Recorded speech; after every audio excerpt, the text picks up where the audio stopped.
Bonjour, heureux dimanche.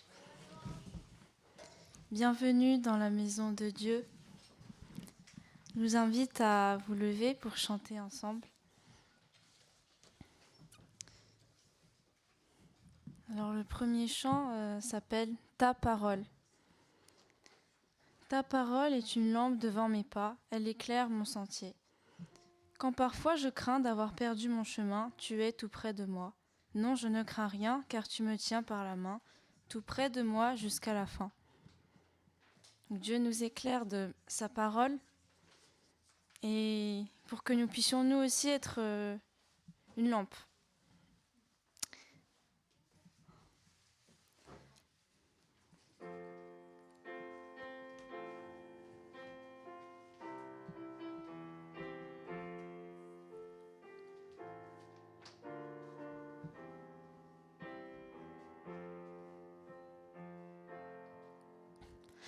Ta parole est une lampe devant mes pas, elle éclaire mon sentier.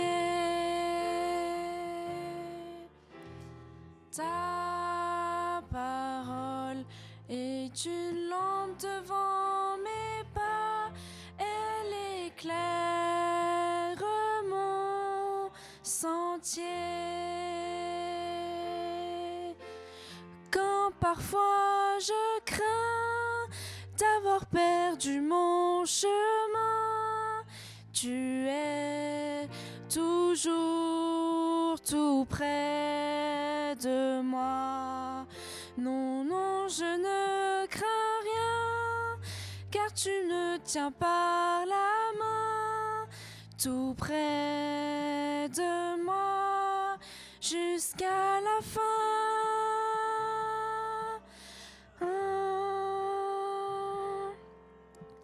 Ta parole est une lampe devant mes pas, elle éclaire mon sentier.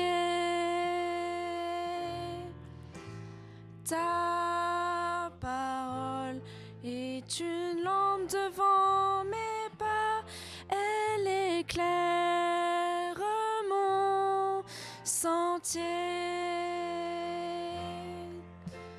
Je n'oublierai pas ton grand amour pour moi.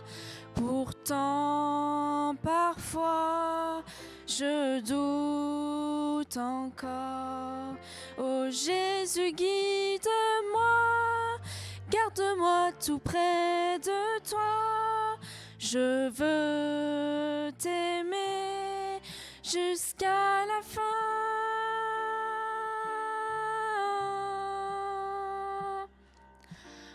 Ta parole est une lampe devant mes pas, elle éclaire mon sentier. Ta parole est une lampe devant mes pas, elle éclaire mon sentier. Elle éclaire mon sentier. Amen.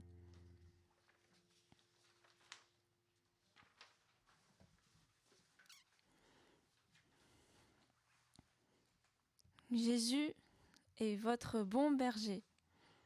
Il vous appelle par votre nom et vous invite à suivre son sentier. Jésus, tu es mon berger, tu m'appelles par mon nom, mais pas suivre ton sentier, tu dis avançons. Tu connais ma souffrance, c'est pourquoi tu es mort. Tu n'as point d'apparence, cloué est ton corps.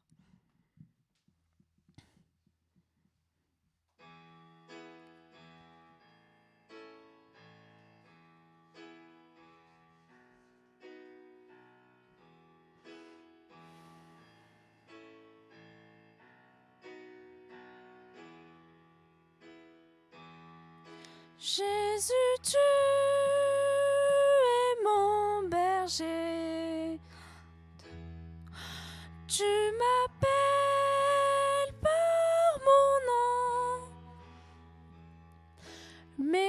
suivre ton sentier. Tu dis avançons. Tu connais ma souffrance. C'est pourquoi tu es mort. Tu n'as point d'apparence clouée ton corps. Jésus, tu es. Jésus, tu es mon berger. Tu m'appelles par mon nom. Mes pas suivent ton sentier. Dis avançons.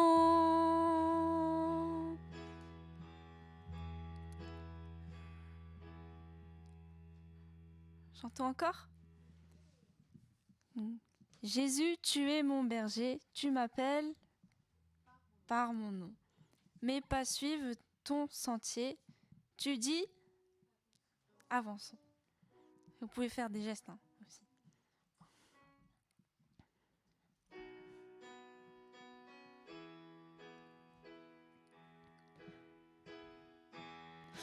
Jésus, tu es mon berger.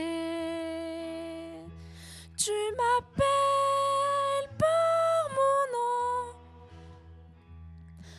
Mes pas suivent ton sentier.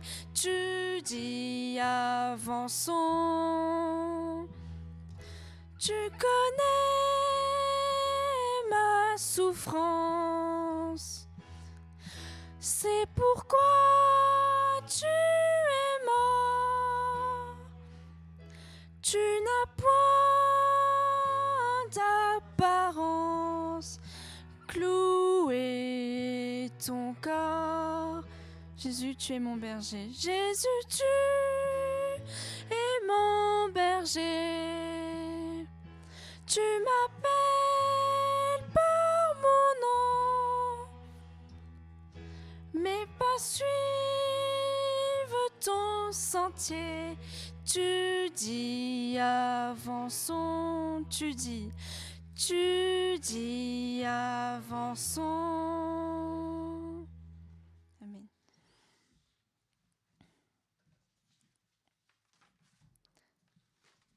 Rien n'est impossible à mon Dieu.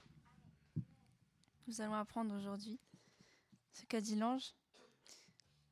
Rien n'est impossible à mon Dieu. Oui, tout est possible à celui qui croit. Dieu est puissant, il ne ment pas. Il est si grand, il agira. Dieu est souverain pour nous transformer. Il étend sa main sur notre nation.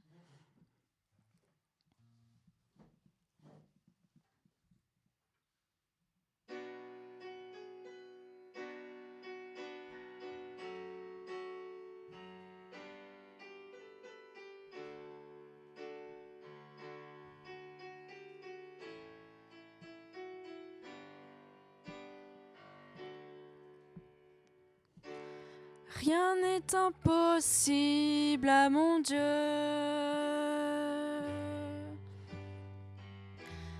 Rien n'est impossible à mon Dieu. Oui, tout est possible à celui qui croit. Rien n'est impossible à mon Dieu. Dieu est puissant, il ne ment pas, il est si grand, il agira. Dieu est souverain pour nous transformer, il étend sa main sur notre nation. Rien n'est impossible à mon Dieu. Rien n'est impossible à mon Dieu. Oui, tout est possible à celui qui croit.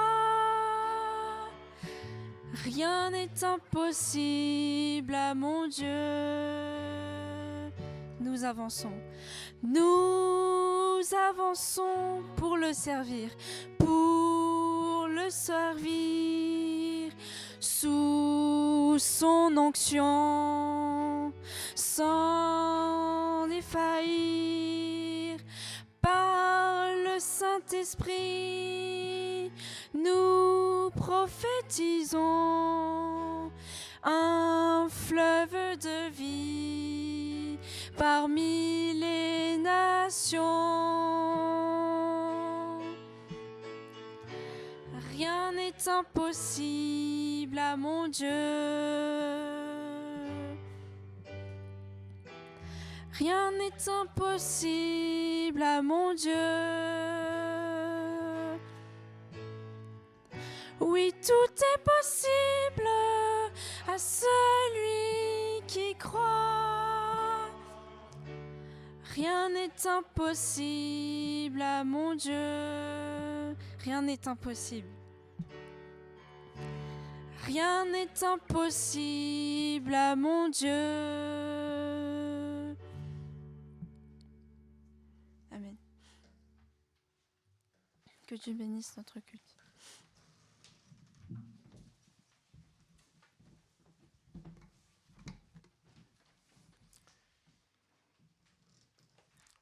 Rien n'est possible à mon Dieu. Heureux dimanche. Heureux Noël. Joyeux Noël. C'est plutôt. Maintenant, nous allons chanter. Réciter. Ouais, réciter. Récitons en se levant.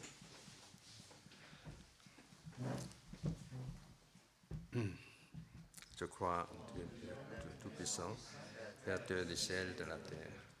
En Jésus-Christ, son Fils unique, notre Seigneur, né du Saint-Esprit, est né de la Vierge Marie, a souffert sous Ponce Pilate, a été crucifié, est mort et enseveli. Il est descendu aux enfers. Le troisième jour, ressuscité mort, est monté aux cieux, et assis à la droite du Père Tout-Puissant, tout il viendra juger les vivants et les morts. Je crois en l'Esprit Saint, en Sainte Église universelle, à la communion des saints, à la rémission des péchés, à la résurrection de la chair, à la vie éternelle. Amen. Chantons.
Entrez dans son temple aujourd'hui.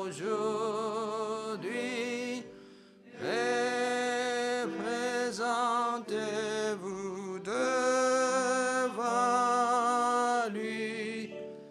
Et son nom glorieux.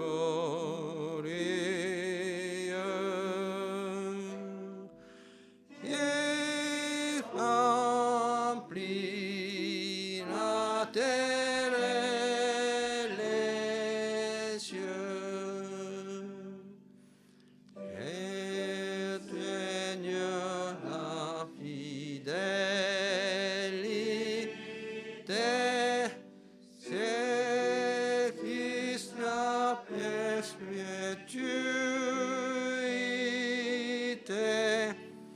Il nous trompe ses bienfaits. Et sa grâce lui à jamais.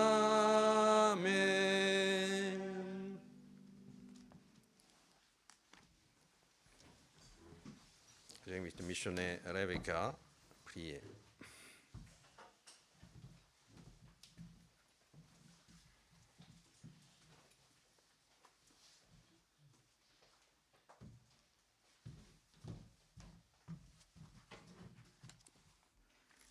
Prions. L'Éternel des armées, si ton regard s'arrête sur l'humiliation de ta servante, si tu te souviens de moi et n'oublie pas ta servante, et si tu donnes un garçon à ta servante, je le donnerai à l'Éternel pour tous les jours de sa vie, et le rasoir ne passera pas sur sa tête.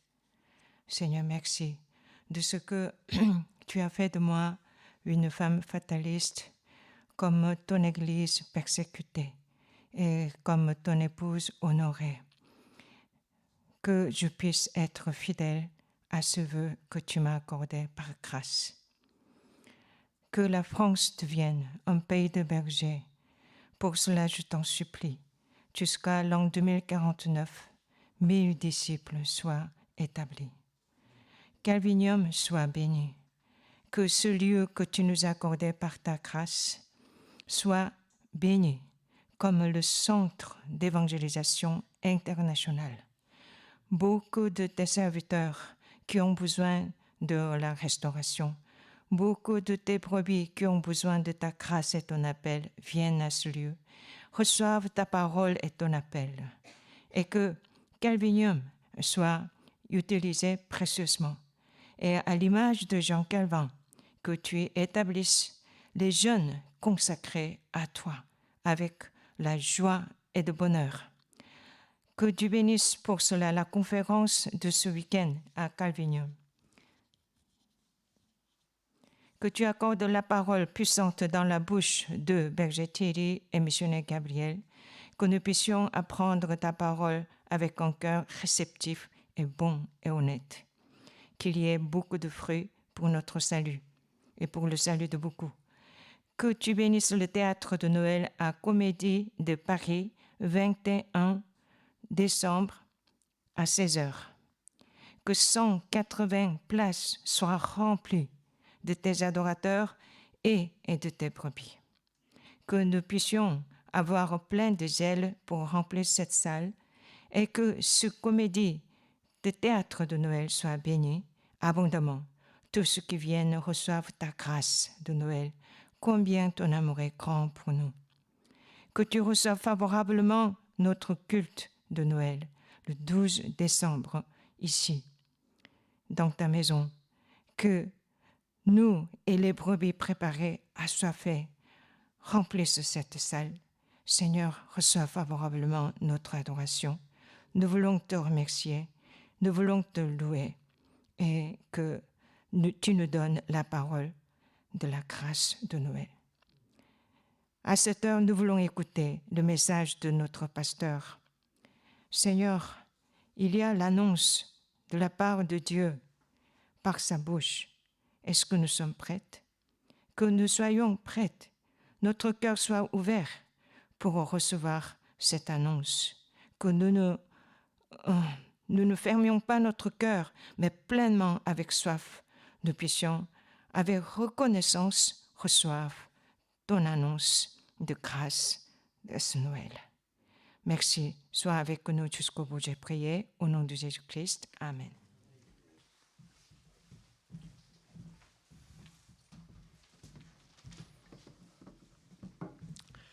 Ouvrons la Bible. Aujourd'hui, première leçon de Noël.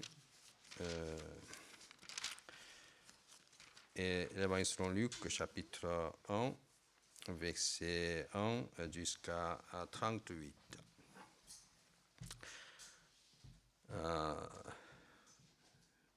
Lisons d'abord le verset 1 jusqu'au 6.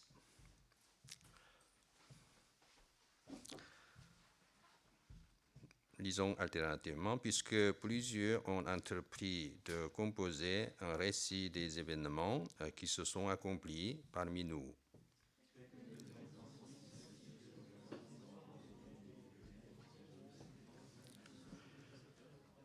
Il m'a semblé bon à moi aussi, après avoir tout recherché exactement depuis les origines, et de te l'exposer et par écrit d'une manière suivie. Excellent Théophile.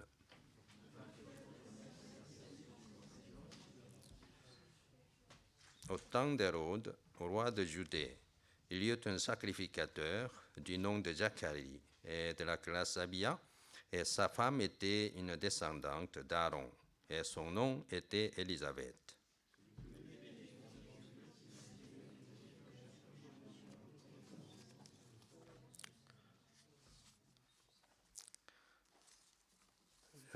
Lisons le verset 11 et 13 ensemble. Alors lui apparut un ange du Seigneur debout, droit à l'autel de parfum. Zacharie fut troublé en le voyant et la crainte s'empara de lui. Mais l'ange lui dit, « Sois sans crainte, Zacharie, car ta prière a été exaucée. Ta femme Élisabeth t'enfantera un fils et tu l'appelleras du nom de Jean. »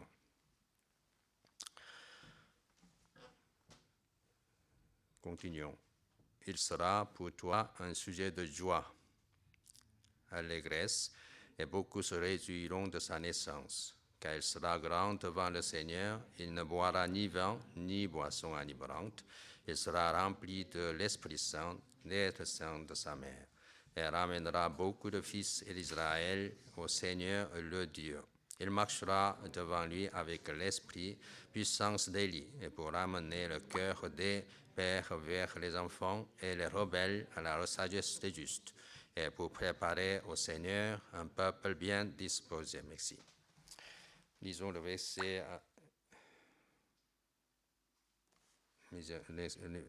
Lisons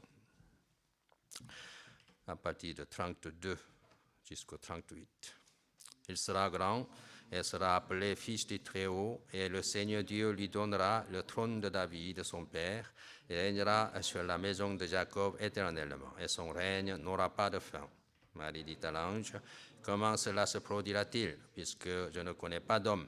L'ange lui répondit, « Le Saint-Esprit viendra sur toi, et la puissance du Très-Haut te couvrira de son ombre. C'est pourquoi le Saint-Esprit qui naîtra sera appelé fils de Dieu. Et voici, Élisabeth, ta parente, conçut elle aussi un fils, et celle qui a été appelée stérile est dans son 6e mois, car rien n'est impossible à Dieu. » Marie dit, « Voici la servante du Seigneur, qu'il me soit fait selon ta parole. » Et l'ange s'éloigna d'elle. Préparons notre cœur en écoutant la musique.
Merci. Lisons ensemble le verset 38. Marie dit, voici la servante du Seigneur, qu'il me soit fait selon ta parole. Et l'ange s'éloigna d'elle.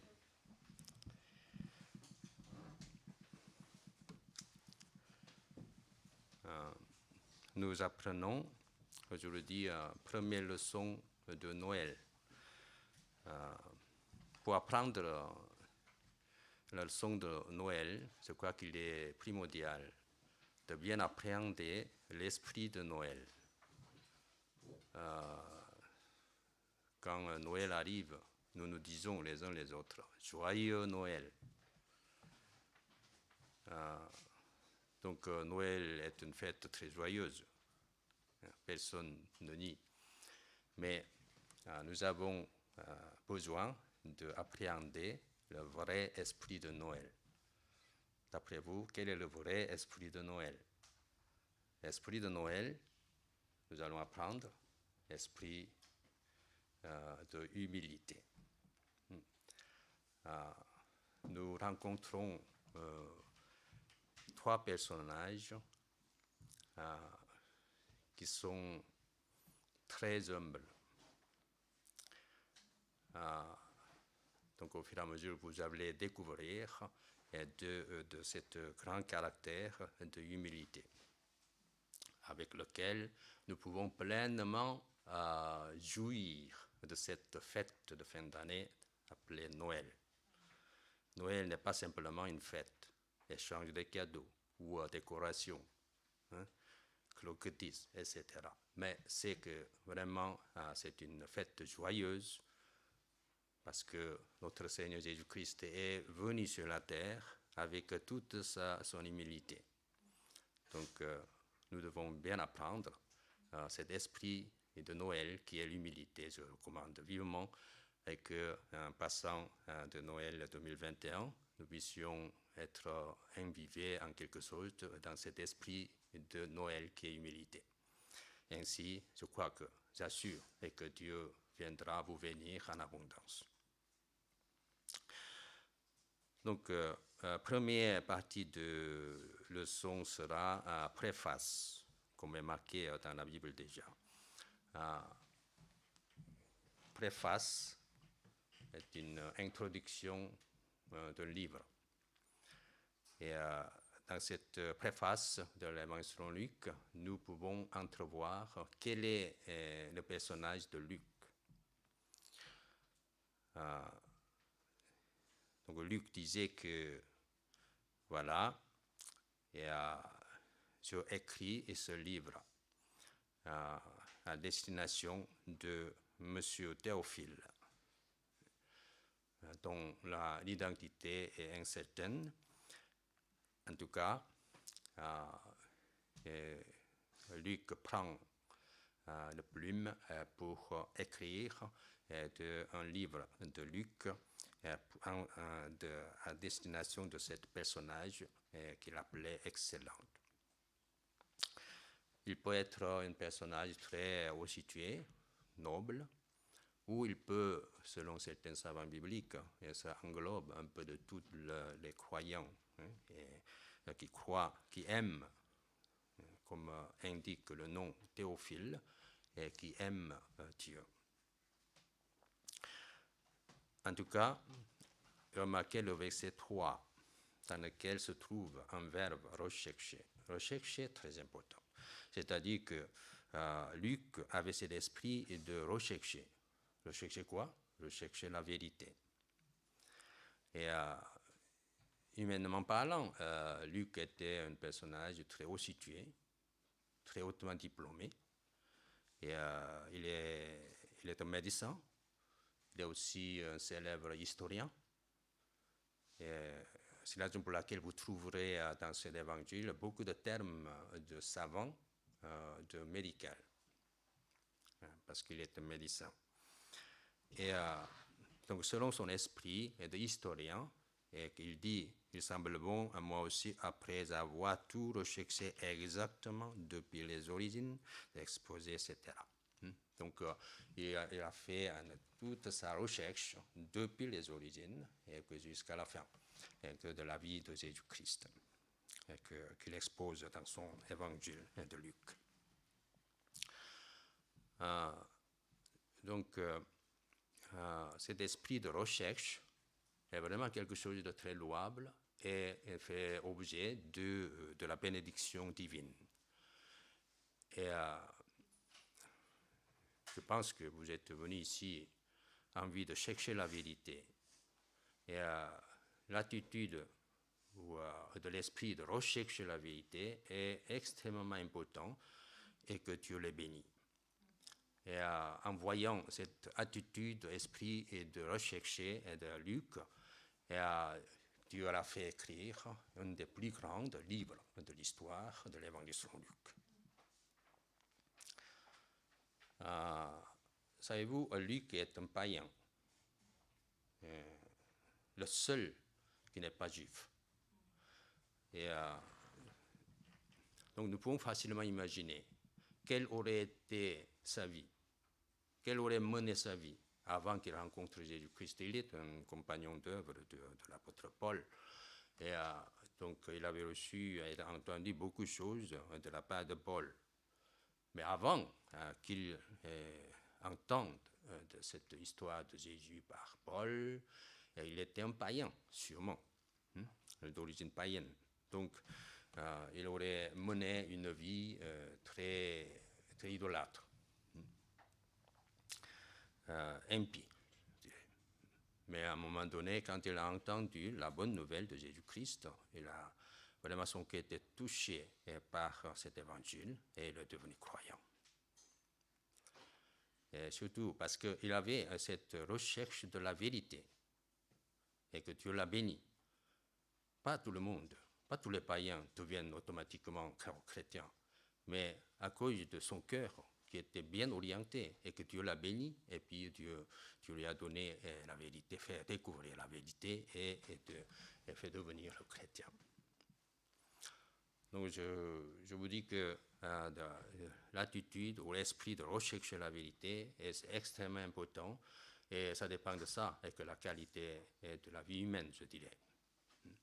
Et Dieu bénit cette attitude. Je dirais que Dieu bénit à toute attitude de rechercher la vérité. Les scientifiques cherchent quelconque vérité. Et je crois que Dieu les bénit en quelque chose. Même si les sujets sont athées. Bon. Mais en tout cas, ils sont sous la bénédiction de Dieu. Dieu les bénit.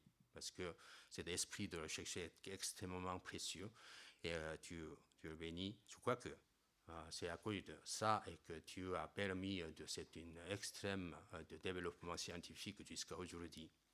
Parce que Dieu les bénit. Mais spirituellement parlant, il y a une autre recherche. C'est la recherche spirituelle, bien sûr, et que c'est extrêmement précieux. Je vous donne un exemple.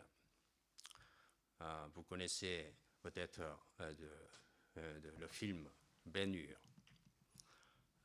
L'auteur, je l'ai vu 5 ou 6 fois, parce que c'est tellement touchant, et que dans la première partie apparaissent 3 mages, comme ça, et qui se rendent à Bethléem pour adorer. Donc l'auteur de cette... parce que c'était cinématographié d'un roman qui a été écrit par le général Wallace, Louis Wallace. Et, il était athée, complètement athée. Mais cependant, il en vient à écrire ce grand roman. C'est le plus grand roman dans l'histoire de la littérature américaine, à la fin du 19e siècle. Donc, Wallace, il a pu monter un train pour aller quelque part et il a rencontré un homme très célèbre, de conférencier américain qui était totalement athée. Et alors donc, on a lancé un pari, c'est-à-dire prouver l'inexistence du Christ, parce qu'il ne croyait pas en Il était totalement athée. Et alors, donc, il a lancé un défi et a prouvé l'inexistence de Dieu, de Jésus, du Christ. Après, il fait la recherche partout dans son pays, des années, pendant plusieurs années, et finalement, jusqu'à ce qu'il tombe à genoux et pour adorer ce qui deviendra pour lui l'existence de Dieu, l'évidence de Jésus-Christ, l'évidence de Jésus-Christ. Donc après quoi, il commence à écrire ce roman, qui a fait un très grand succès, 5 ou 6 fois cinématographié pendant le XXe siècle. Et donc Dieu bénit la recherche. Dieu bénit la recherche. Et même les athées qui voulaient prouver, l'inexistence de Dieu, et puis Dieu a fait finalement prouver que ce grand découverte de l'évidence de Jésus-Christ. Donc Dieu bénit le cœur qui cherche la vérité. Donc l'homme, en tant qu'être humain, nous ne devons pas perdre ce cœur de chercher la vérité. Et si nous cherchons la vérité, on en vient à trouver, parce que Dieu bénit ce cœur et Dieu révèle sa vérité. Donc quand vous êtes jeune, vous pouvez avoir beaucoup d'objets de chercher, comme ça, mais ne perdons pas de ce cœur qui cherche la vérité. Et puis Dieu vous permettra de trouver cette vérité sûrement. Donc, le verset 5, donc l'histoire de Noël commence par un couple, un vieux couple, et puis une très jeune mademoiselle. Et donc le vieux couple s'appelle Zacharie et Élisabeth. Donc le verset 5 et 6 nous décrivent quelle vie ils mènent. Donc au temps Hérode, roi de Judée, il y eut un sacrificateur du nom de Zacharie, de la classe d'Abia, et sa femme, etc. Et puis tous deux étaient justes devant Dieu et suivaient d'une manière irréprochable tous les commandements et les ordonnances du Seigneur. Nous pouvons entrevoir quel personnage que Zacharie était et sa femme était. Donc vraiment, ils étaient des hommes, des femmes, l'homme et femme totalement obéissantes au commandement de Dieu. Et finalement, Dieu l'a choisi. Et donc, on peut dire que ces hommes méritoires sont dignes d'être choisis par Dieu. Quand Zacharie, avec le tirage au sort, il a été choisi comme représentant de sacrificateur, entré dans le temple pour offrir de l'offrande à Dieu, qui est un grand de chance. Et il a été choisi. À l'époque, à peu près 7000 de sacrificateurs, on dit qu'il existe, mais il est très très difficile d'être choisi parmi ces 7000 personnes pour avoir le privilège d'entrer dans le temple. Et heureusement, grâce à Dieu, il a été choisi et il est entré dans le temple pour offrir ce parfum.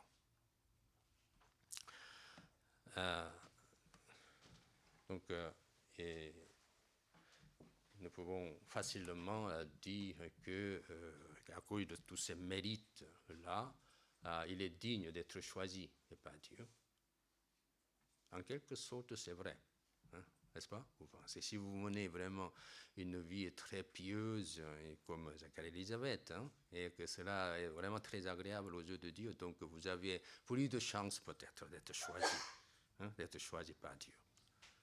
Mais en fait, ce n'était pas ainsi. Si on voit un peu le contexte de cette parole, il n'est pas choisi par tous ses mérites humains, mérites de la loi, mais il a été choisi à cause de ce qu'il avait prié. Donc, l'ange dit, et sois sans crainte, Zacharie, car ta prière a été exaucée. Ta femme Élisabeth sera enceinte. Ta prière a été exaucée. On ne sait pas exactement quelle prière là ici. Vous vous imaginez? Et que vous mettez à la place de Zacharie et puis vous entrez dans le temple. À quel sujet vous priez? Vous prierez. Et donc, Zacharie a certainement prié pour son fils. À son âge très avancé, il a adressé cette prière qui était en quelque sorte interdite parce que c'est une place publique, c'est une fonction publique. Mais cependant, à son insu peut-être, cette prière est sortie de sa bouche. Donc il priait pour son fils. Et à l'instant même, l'ange apparaît et dit, ta prière est exaucée. Est-ce que c'est vraiment la réalité? Je doute un peu. Parce que Zacharie n'aurait pas prié de cette manière, de façon instantanée. Ses prières devant l'autel, le temple, étaient le reflet de sa prière ordinaire. C'est-à-dire qu'en temps ordinaire, en dehors du temple, bien sûr, dans sa maison, dans la place publique, il ne cessait de prier à ce sujet-là. Il est maintenant à un âge très avancé et sa femme est toujours stérile, voyez. Donc, il y a très peu de possibilités qu'il ait un enfant. Mais cependant, il continuait de prier. Il fait avec une certaine certitude et avec ce qu'on appellerait la foi. Et il priait sans cesse. Et donc, l'ange est apparu, il dit, ta prière a été exaucée. Ce n'est pas un mot facile, ta prière a été exaucée. Donc, cet exaucement est une conséquence de sa vie ordinaire, jusqu'à maintenant, à âge très avancé. Donc, c'est à cause de cette prière que Zacharie a été choisi par Dieu. Ce n'est pas à cause de mérite, à cause de la prière. Donc, la prière est extrêmement importante. La prière est extrêmement importante. Et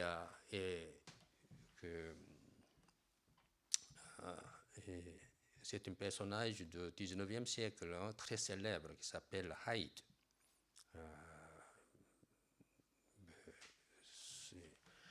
Il est mort à peu près à 47 ans. Il était missionnaire américain en Inde. Et il a fait un grand éveil spirituel à l'époque. Au bout de ces 7 ans de séjour en Inde, à cause de la puissance de prière, lui et avec ses collaborateurs, qui était réalisé. Et milliers, 3000, 4000 personnes ont été converties en Inde. L'Inde, c'est un pays idolâtre, totalement idolâtre, qui adore les bœufs, vous voyez. Mais l'hindouisme est très répandu là-bas. Mais cependant, grâce à la prière incessante, pendant 7 ans, avec ses collaborateurs, et puis vraiment un grand mouvement éveillé était réalisé. Et lui, parfois, il jeûnait toute la nuit, il ne mangeait pas pendant plusieurs jours, et il priait pour que les âmes indiennes soient sauvées.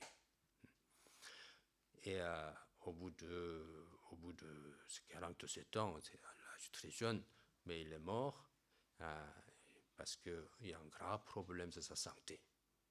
Il aurait détaché le poumon de gauche et pour mettre le poumon à droite. il y avait le cerveau, le tumeur de cerveau, etc., et ce qui amènerait finalement à la mort. Et donc il est certain qu'il avait très surmené sa vie. Et donc, coûte que coûte, comme un problème de vie ou mort, il priait, et finalement, ce moment était possible.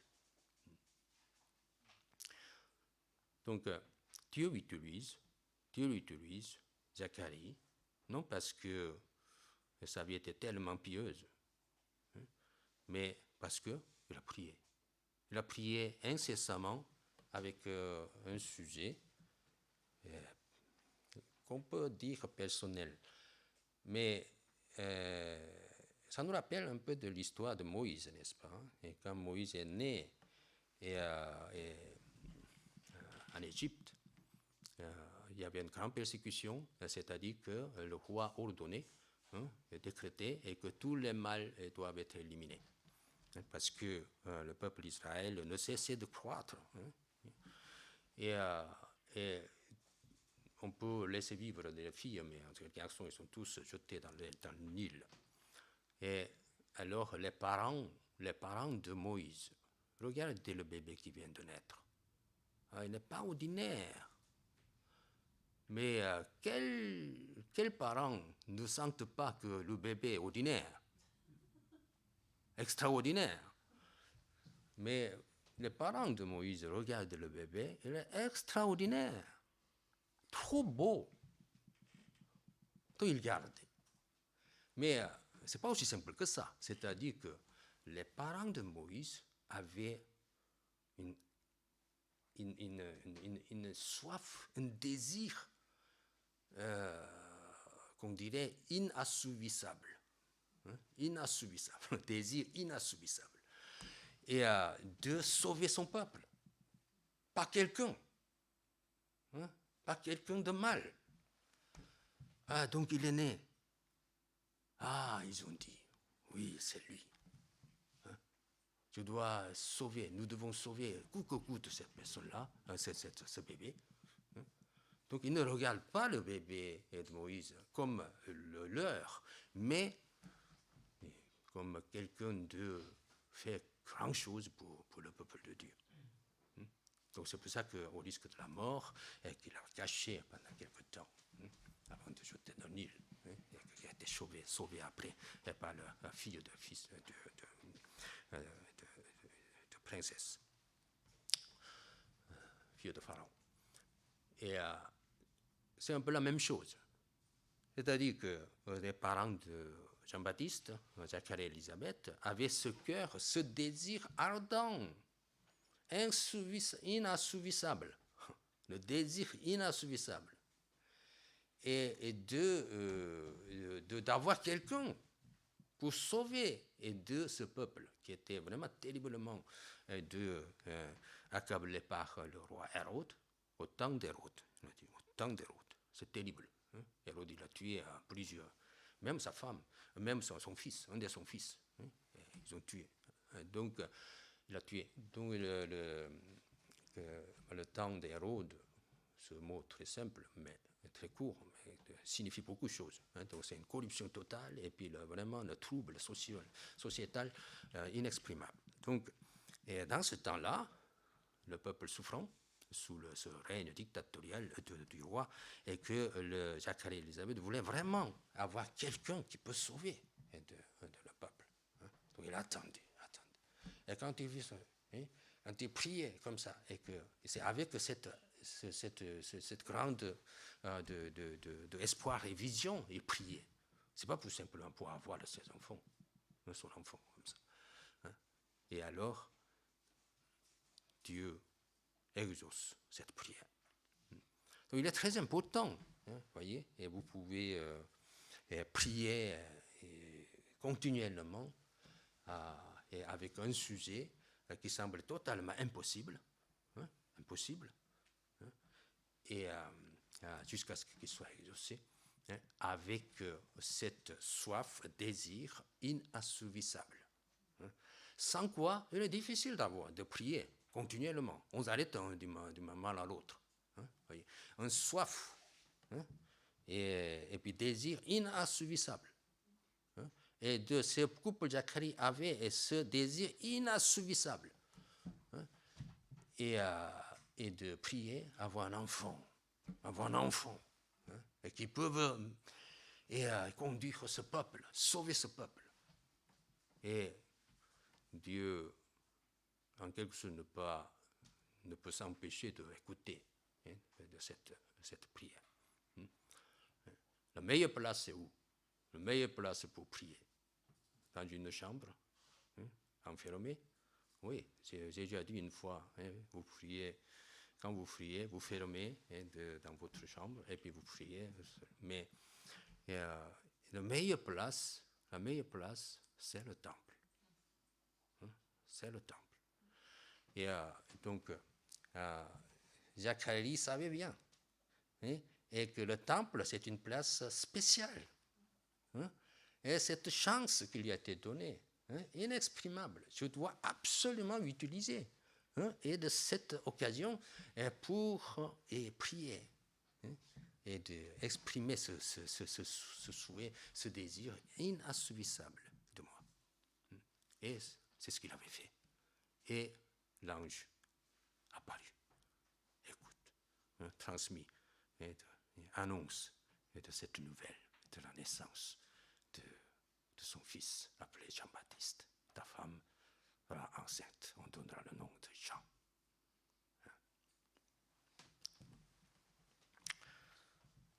Donc, Dieu utilise celui qui prie, celle qui prie.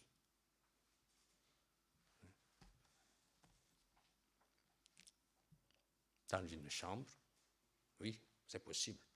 C'est possible, oui. Mais surtout dans le temple, si on prie, Dieu apparaît et Dieu donne la bonne nouvelle. Et Dieu utilise ces hommes.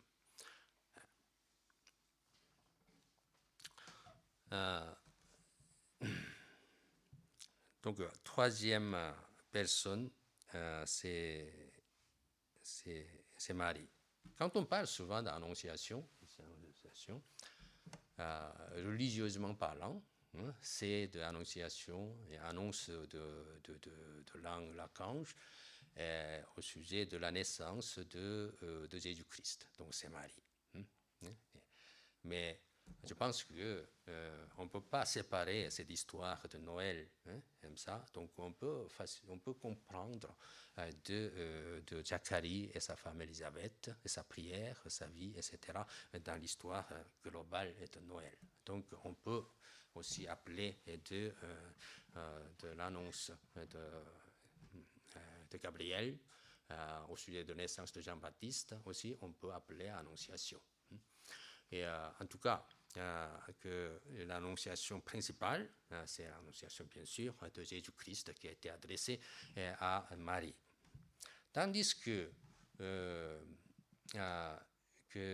Zacharie avait désiré fortement la naissance de son fils, et Marie n'avait aucun désir de la sorte. Pour Marie, cette annonce était tombée du ciel, un peu comme ça. Mais cependant, c'est une très grande nouvelle adressée à Marie. Donc la caractéristique de Marie, c'est l'obéissance. Sa grandeur, c'est l'obéissance. Et pourquoi dans l'histoire, Marie est devenue un objet de grande vénération, hein, jusqu'à se développer de Mariologie. Et c'est parce que vraiment, parmi toutes les femmes, et que Marie était un être très très spécial au sujet surtout de l'obéissance. Il a su obéir à quelque chose est complètement inobéissable, si je fabrique un peu le mot, inobéissable. Mais Marie a obéi à cette nouvelle qui était vraiment incompréhensible, inimaginable et inobéissable. C'est que toi, tu es vierge, mais tu auras un fils.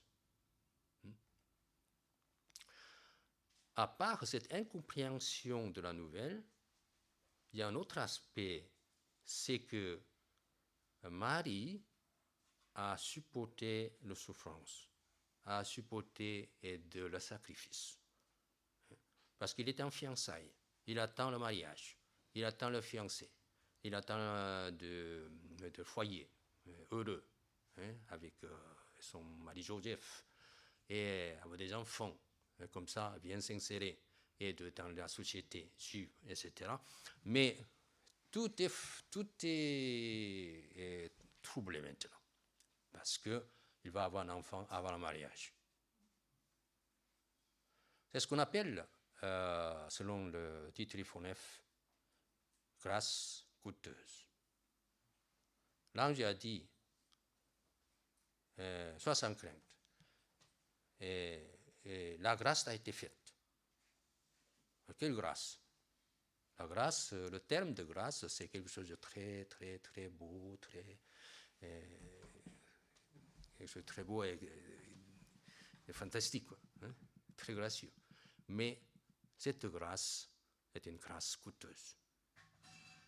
Et cette grâce, c'est quelque chose qu'on paie. Et donc,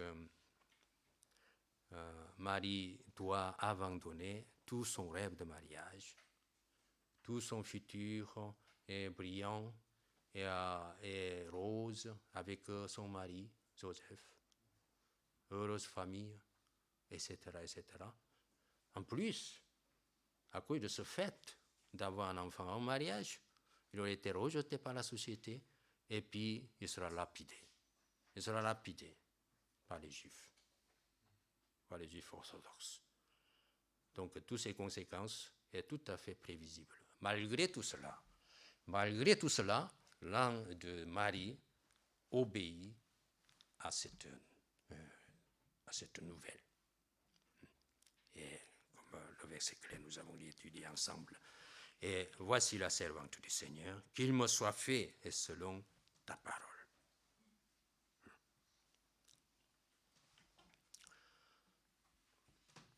Donc, il semble que le Vierge Marie, c'est un peu naïf, mais dedans, il y a une grande vérité, et c'est que malgré toutes ces circonstances contraires, et que Marie, en face devant un monde, un grand monde qui est prêt à se persécuter, voilà, j'accepte ta parole, parce que c'est la vérité. C'était ça à sa disposition, et que tu as béni énormément. Tu es la plus heureuse femme parmi toutes les femmes sur la terre. Donc, les catholiques adorent en quelque sorte Marie. Ils ont raison. Sauf un qui n'est pas Dieu, quoi. Et en tout cas, il est une grande femme, malgré l'âge très, très jeune, et que nous devons apprendre à travers de cette histoire. Donc, avant de terminer le message, je voudrais vous indiquer deux choses. Je pense qu'il est très utile et très judicieux de faire une certaine comparaison entre deux enfants à naître. C'est-à-dire, d'une part, Jean-Baptiste, qui sera le fils de sacrificateur Zacharie, et puis l'autre, c'est Jésus-Christ, bien sûr, qui viendra à travers le ventre de Vierge Marie. Et tous les deux sont grands. Quand j'ai étudié avec un des jeunes, je crois qu'elle a bien résumé les caractéristiques de ces deux personnages. Elle a dit que premier, c'est grand et puissant. L'autre, grand et saint. Waouh, quel résumé. C'est vrai, parce que tous les deux, communément, ils sont grands. Bien sûr que la grandeur, c'est un peu différent, hein, comme ça. La grandeur de Jésus, c'est incommensurable, vous le savez. Mais quand même, Jean était grand. Une fois, Jésus a dit que parmi toutes les femmes qui sont, toutes les fils qui sont nés des femmes, il est le plus grand.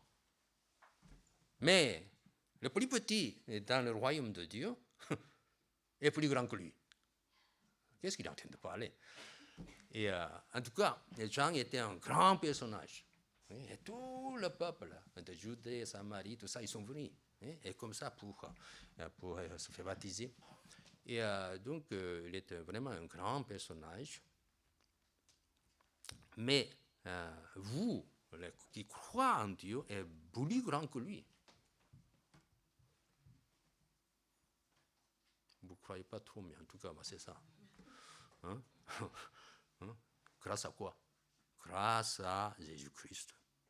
Parce que Jean ne connaît pas trop bien Jésus-Christ encore en tant qu'un être, un homme de l'Ancien Testament, la loi. Mais vous, maintenant, vous savez qui est Jésus. C'est là l'enfant du royaume de Dieu. Et plus petit dans le royaume de Dieu et plus grand que lui. Ce n'est pas grâce à votre mérite, mais c'est grâce à cette foi qui nous a été fournie par Dieu et de croire en Jésus, la foi en Jésus-Christ. En tout cas, que Jean était très grand, et Jésus, bien sûr, très grand, et Jean est puissant, Jésus est saint.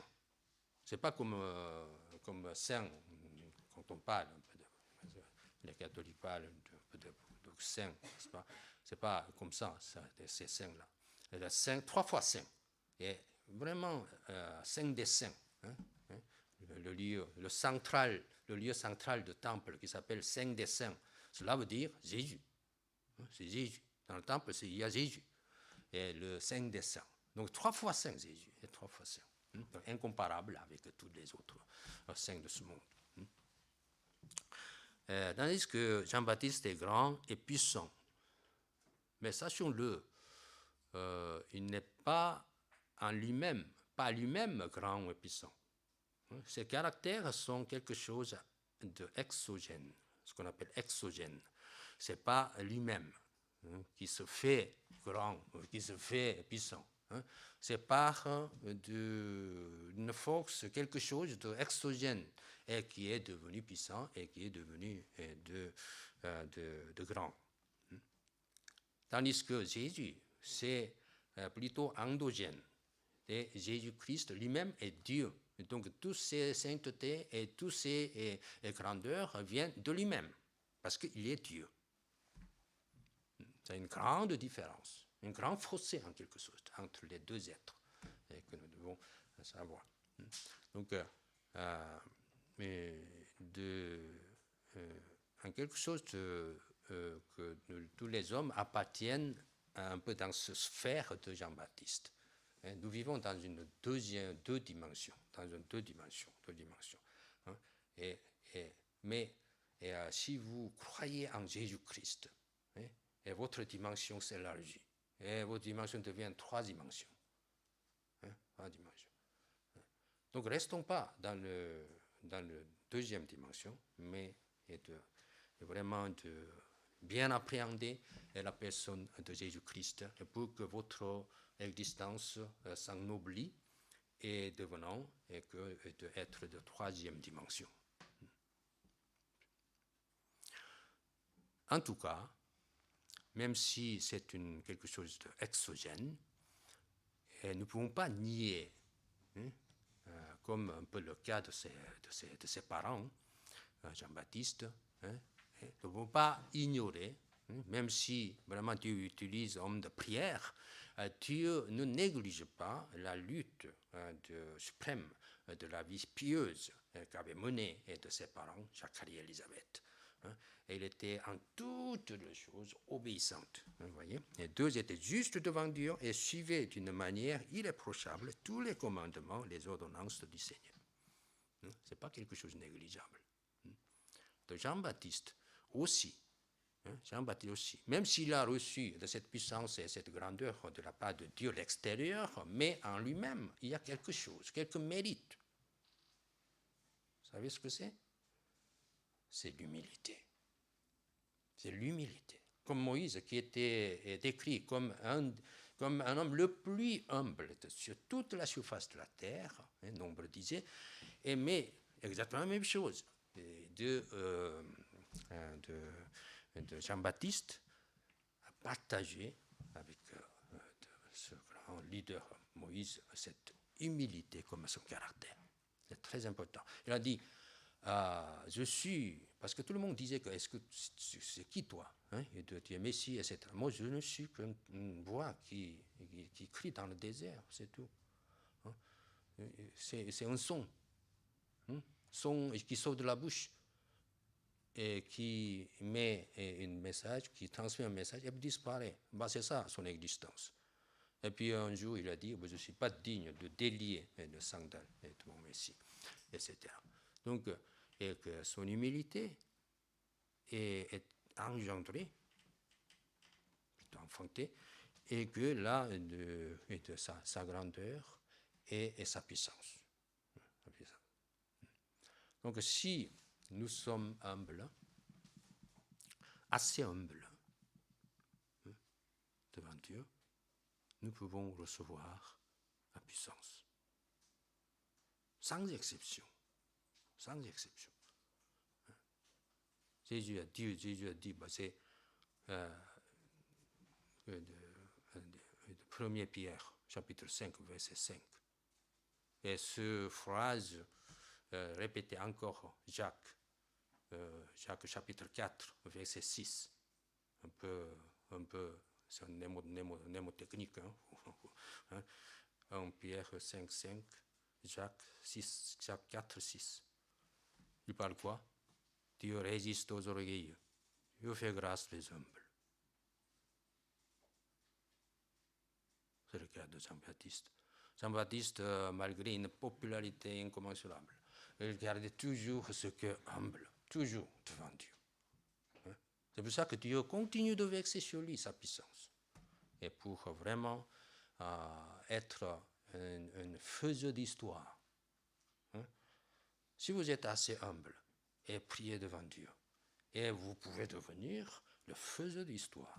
Vous pouvez changer le courant d'histoire. Il me semble que vous ne croyez pas trop, mais en tout cas, c'est ça. Si vous êtes vraiment, vraiment assez humble devant Dieu, et Dieu ne s'empêchera de vous élever, et vous ferez de vous le faiseur d'histoire. C'est un constant biblique. C'est un constant biblique. Et que nous devons, je vous exhorte à retenir fermement à ce message.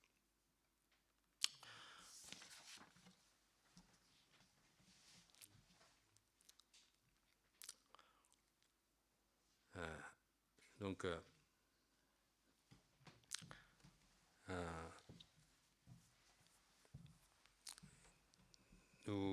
un peu épilogue, c'est que il s'agit de l'entraînement, mutisme de Zacharie. Un pauvre Zacharie. Il est vieux. Et malgré son âge avancé, il est l'objet de l'entraînement de Dieu. Pauvre Zacharie. Il avait suivi complètement, parfaitement tous les commandements de Dieu et il avait la foi absolue. Et tout est possible à Dieu, rien n'est impossible à Dieu, comme l'ange a dit à Marie. Il a suivi, il avait cette foi, et toute sa vie. Et il priait avec cette disposition, mais quand il a été exaucé, quand sa prière a été exaucée, il doute. Pas une minute, il doutait. Il doutait Une seconde.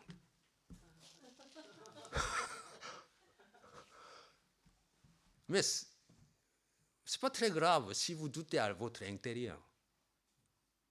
Hein? Vous pouvez douter pendant quelques heures, ça va. Hein? Parce que vous n'exprimez pas. Mais Zacharie a exprimé. Comment c'est possible? Je suis vieux.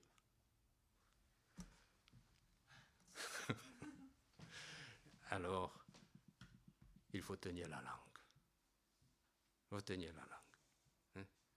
Vous devez bien vous habituer de tenir la langue. C'est très important. Hein? Que ce soit mail, que ce soit SMS, que ce soit conversation. Très important de tenir la langue. Écriture, c'est aussi langue, une sorte de langue, expression. Hein. Donc, une fois sorti, on ne peut pas reprendre. On ne peut pas reprendre cette expression. Donc, vous avez la liberté, je dirais un peu entre guillemets, hein, la liberté de douter dans votre intérieur, mais jamais, jamais exprimer. Ce qui invite de l'entraînement à la salle. Parce que Dieu vous aime. Parce que Dieu, vous savez, si Dieu ne vous donne pas de ce genre d'entraînement, vous serez considéré comme bâtard, comme Hébreux tous dit, n'est-ce pas? Mais parce que Dieu vous aime, hein, Dieu a l'intérêt de vous entraîner.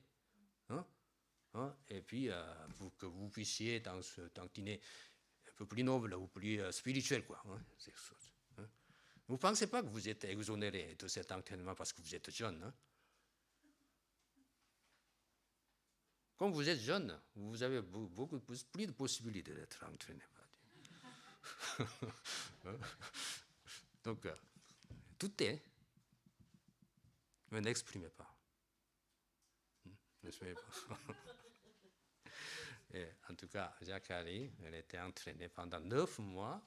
C'est assez long, 9 mois, à cause de cette petite parole qui est sortie de sa bouche.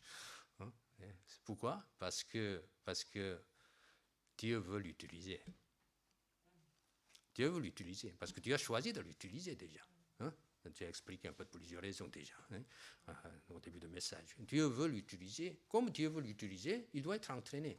Hein? Parce que ce serait catastrophe. Et que s'il garde de cette mauvaise langue-là, hein, et commence à enseigner, et de ses enfants, et comme ça, et son fils Jean-Baptiste, qu'est-ce qu'il va devenir? En tout cas, Dieu veut utiliser, Dieu aime Zacharie et Dieu veut utiliser, et dans cette génération, être assombri, et que c'est la raison. Donc, que si Dieu nous entraîne, il faut accepter, il faut recevoir, et aussi avec bon cœur, quoi. Et tu as une bonne volonté en moi, et que Dieu veut que je sois changé, et c'est un peu de pensée positive que nous devons toujours concevoir. Et le témoignage, dernier sujet, c'est le témoignage. Témoignage de grâce qu'avait Élisabeth. Élisabeth, pendant 5 mois, elle se retire pour que cette grâce soit mûrie assez suffisamment. Et que, quand nous recevons la grâce, il est très important de bien le mûrir. Bien la mûrir, la fait mûrir. Et comme ça, et que nous pouvons continuellement être un bon récipient de la grâce de Dieu. Et nous pouvons continuellement être utilisés par Dieu. Et que Marie était son témoignage. Son témoignage viendra ensuite, la semaine prochaine, pas la semaine prochaine, la semaine après, et par son chant cantique qui s'appelle Magnificat. Mais pour l'instant, il était trop étonné, hein, et à cause de cette nouvelle, et il ne pouvait pas chanter. Il faut attendre encore un peu. Hein? Donc attendez 2 semaines. Hein?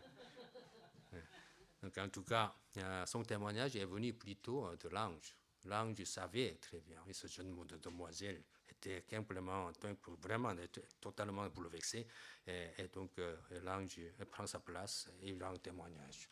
Rien n'est impossible à Dieu. Hein? Rien n'est impossible à Dieu. Mais heureusement, et que Marie n'a pas refuté ça, et sans aucune résistance, il a accepté complètement et parfaitement. C'est vraiment merveilleux, grand, que nous rencontrons à Noël, chaque Noël, et de ce grand personnage et de Marie, qui est un Marie. Lisons ensemble pour terminer le verset 38. On dit, Marie dit, voici la servante du Seigneur, et qu'il me soit fait selon ta parole, et l'ange s'éloigna d'elle. Nous allons chanter un cantique de Noël.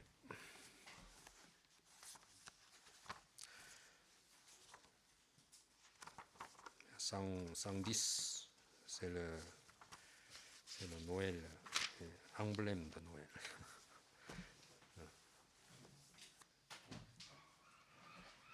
Tu peux jouer 110. Voici Noël et aux douces nuits.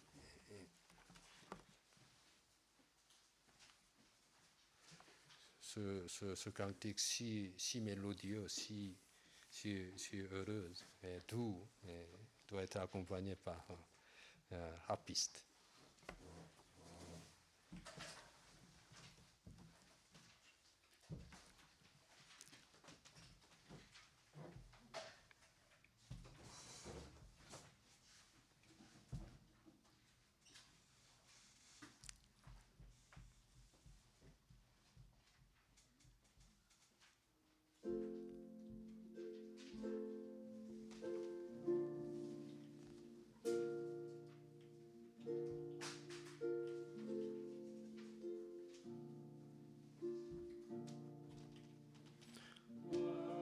Voici Noël, ô douce nuit, l'étoile est là, qu'elle conduit.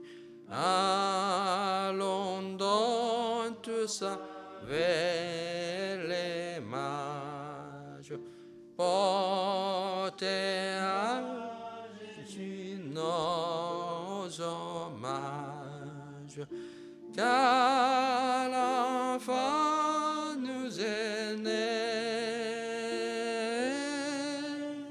l'un fils nous est donné.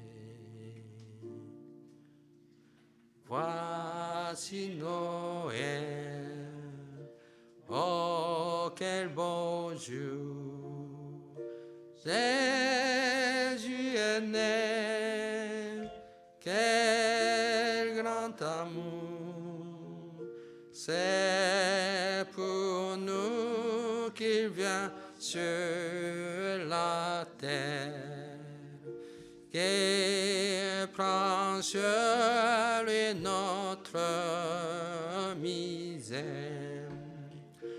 Un sauveur nous est né, le Fils nous est donné. Voici Noël, à d'un seul cœur, joignons nos voix, ô divin cœur, qui proclame au ciel les louanges de celui qu'annoncent les anges. Oui, l'enfant nous est né, le Fils nous est donné. Voici Noël, ne craignons pas, car Dieu nous dit, paix ici-bas, bienveillance envers tous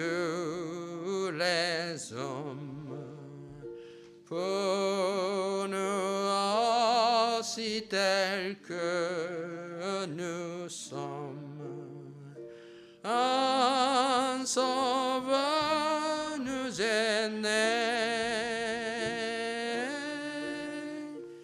un fils nous est donné. Le temps d'offrande.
Nous allons célébrer la scène.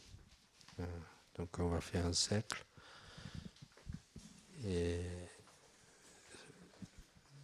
donc Eric va faire une petite lecture concernant la scène avant de manger.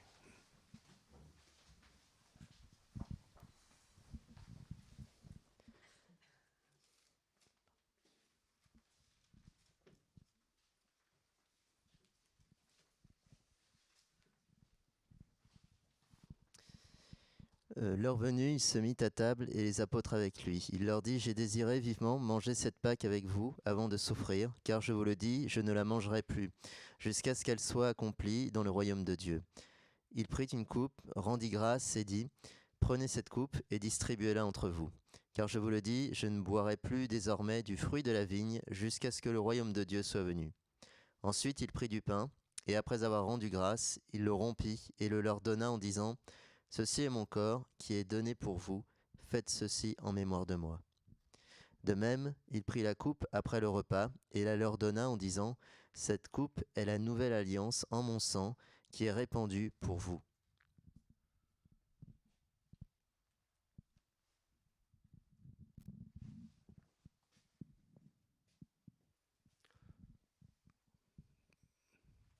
Cette hostie,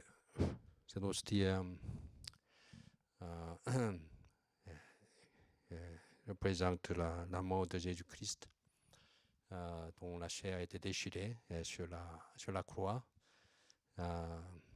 Il a été meurtri ainsi pour que notre péché soit pardonné. Donc, souvenons-nous.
Ensuite, Jésus a levé la coupe en disant, c'est le sang de la nouvelle alliance qui a été répandu en abondance pour vos péchés. Chaque fois que vous viviez, souvenez-vous de quelle mort j'ai subi.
nous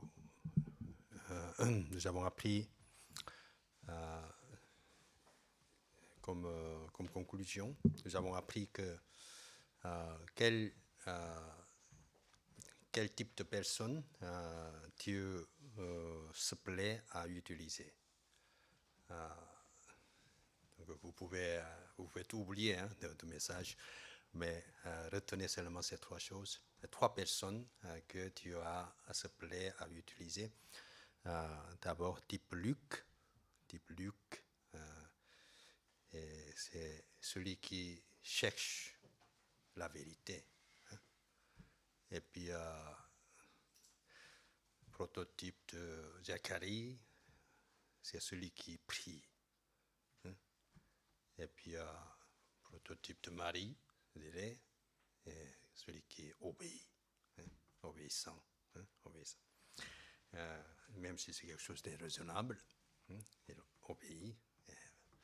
Donc Dieu utilise ces trois types de personnes pour de son œuvre rédemptrice. C'est ainsi que l'histoire de Noël commence. C'est ainsi que l'histoire de rédemptrice de Dieu a commencé. Donc souvenons-nous à ce fête-là et puis à ce Noël. Nous allons pratiquer cette leçon dans nos vies. Dans nos vies.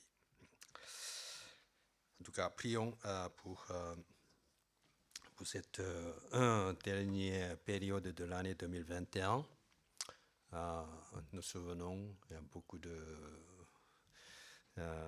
turbulences dans notre année qui va bientôt se clôturer. Mais à la fin de cette année, encore, nous devons persévérer et de chercher de la vérité, apprendre la vérité. Je crois que ainsi, Dieu remplira votre cœur de grande joie. Donc, c'est dans ce sens que je vous souhaite encore et de joyeux Noël. Donc, prions pour d'autres programmes, plusieurs programmes que nous envisageons avoir de cette période de la conférence fin du mois et avec le thème de la vision et la foi. Et puis aussi de culte de Noël qui aura lieu ici de Vagnon et aussi de notre corps théâtral appelé les Chrétiens en scène qui va réaliser, interpréter de Noël Tantamaran et à Comédie de Paris. Et donc prier pour ce sujet. On va se lever pour prier et puis pour terminer notre culte.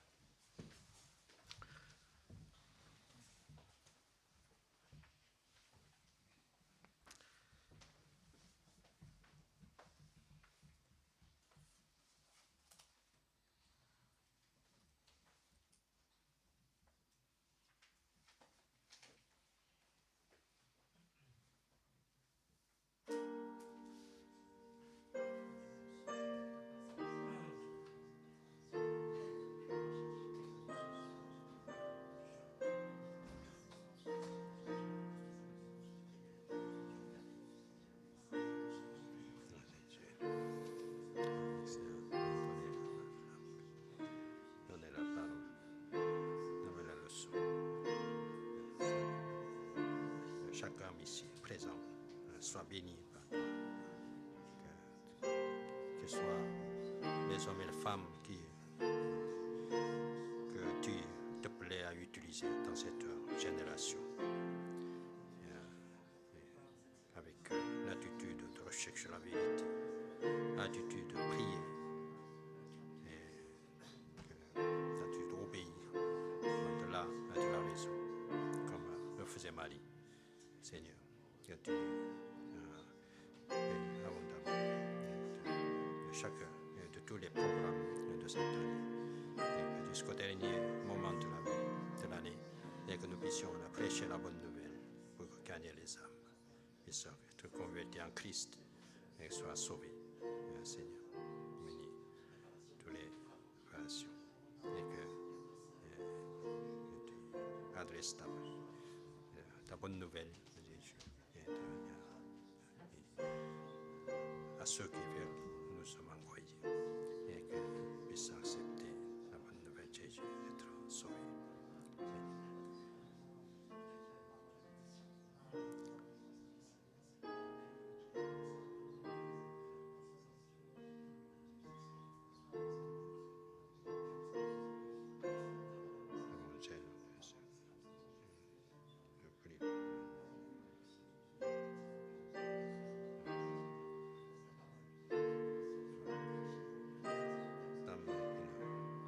se perd pas, mais qui puisse la vie éternelle en France. Notre Père qui est aux cieux, que ton nom soit sanctifié, que ton règne vienne, que ta volonté soit faite sur la terre comme au ciel. Donne-nous aujourd'hui notre pain de ce jour. Pardonne nos offenses, comme nous pardonnons aussi à ceux qui nous ont offensés. Ne laisse pas entrer en tentation, mais délivre-nous du mal. Car c'est à toi qu'appartiennent le règne, la puissance, la gloire, au siècle des siècles. Amen. Le dimanche, soyons Noël.